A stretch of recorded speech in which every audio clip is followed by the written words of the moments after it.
All right, so yesterday we talked about I think that, and you have an opinion on something, and we're talking about something in school. So we're going to say I think that each student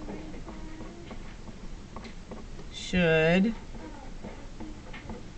have a computer. Each student should have a computer to use in the classroom. Okay, and that's an opinion. Some people might not think this, right? Is everybody going to agree with this?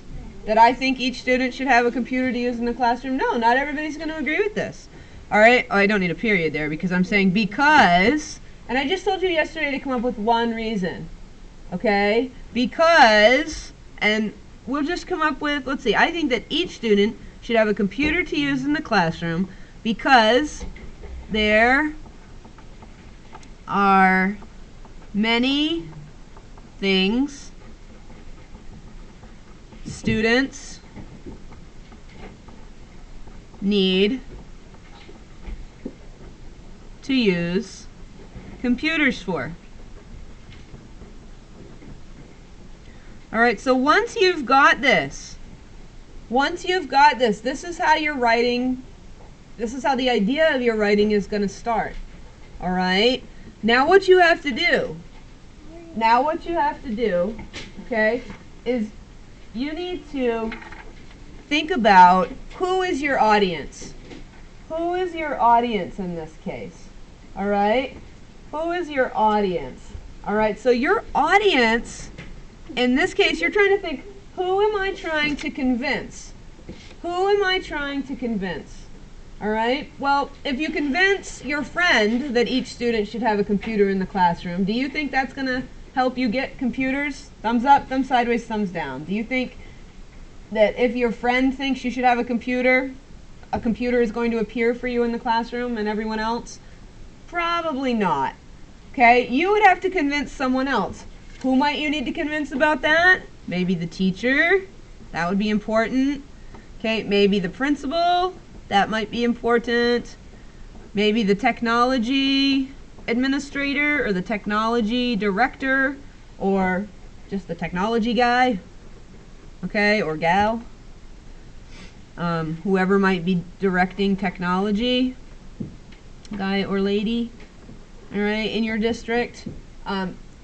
So when you're thinking about what your reasons are going to be, you want to be thinking, all right, I need to come up with reasons that these people are going to find important. Okay? I need to come up with reasons that these people are going to find important. And I need to come up with reasons that are strong reasons, that make sense.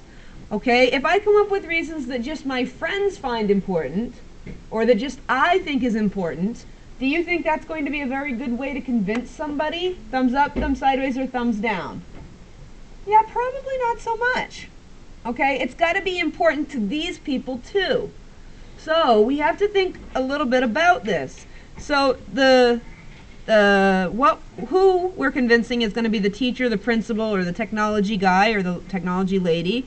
And what we're convincing about is going to be each student having a computer in the classroom, right?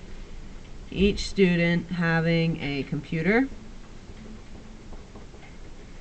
in the classroom. Now what you're trying to convince is probably completely different. It might not have anything to do with computers.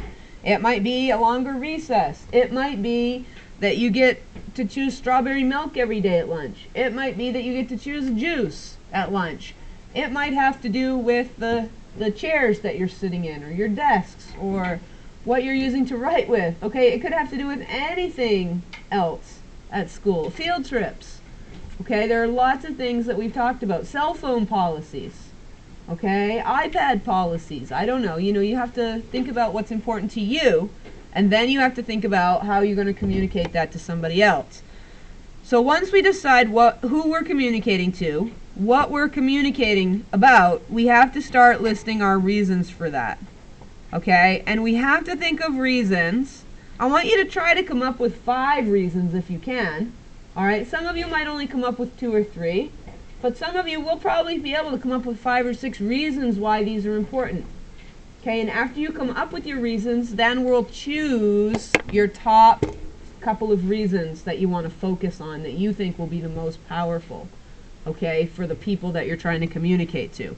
So I'm going to go back and look at my reason that I came up with. There are many things, students need to use computers for. So, well, I think that's a pretty good reason, and I think teachers and principals and technology people would probably understand that reason, but I can think that I can make it stronger if I say there are many educational things. So I can put the word educational in there so that these people don't just think I'm playing games all day, right? So one reason could be there are many educational things. And I want to make sure I get that in there. Educational things students need to use computers for. And when you actually go to write about this, you could come up with some examples, because how many of you could actually think of some examples of educational things, even right off the top of your head? Yeah, most of you could. That's great. Okay, so that's only one reason, though. That's only one reason, though. So I have to think, what's another reason? What's another reason that each student having a computer in the classroom would help, would be important to these people? Because these are the people that I'm trying to convince. Oh, I know. If each student had a computer in the classroom on their own, think of how much time it would save. Okay, it would save a lot of time, all right, because students wouldn't have to go find one in the cows. The teacher wouldn't have to reserve the cows. The student would just already have it right there and know. So we can say it would save a lot of time. Okay? Now, one thing I'll tell you is when you're trying to convince somebody about something, it's very important to tell how what you are trying to convince is going to help these people. Of course, you want the computer for yourself, right? You would want the computer to use for yourself, but how does your having a computer help the teacher? How does your having a computer help the principal or help the technology guy? All right? You have to think about that. And, well, if you have a computer in the classroom, you could get your homework done much more efficiently, right? Maybe you could even get it done before you leave school. You could get your schoolwork done much more efficiently because you wouldn't have to rely on whether or not something was available. Okay, so you could be more efficient with your work. All right? So I'm not going to make a complete sentence here, but you could be more efficient with your work.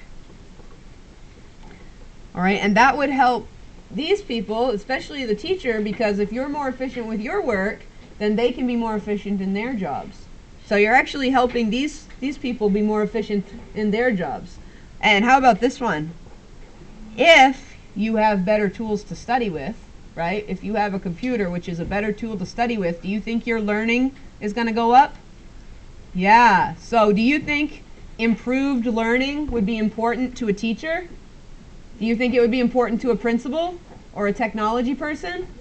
Yeah. So if you say something like, learning will improve.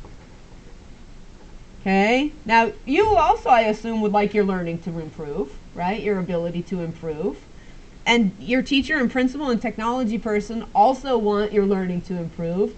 So when you can find these common reasons, these are great reasons to use to help make your point stronger. All right, so today you are looking at who you're convincing, what it is you're trying to convince, and you're going to come up with reasons that are good for everybody. Good for you, good for the people that you're trying to convince, and just good for the situation all the way around. Does that make sense? Thumbs up, thumbs sideways, or thumbs down? All right, excellent. So it looks like we're ready to get started.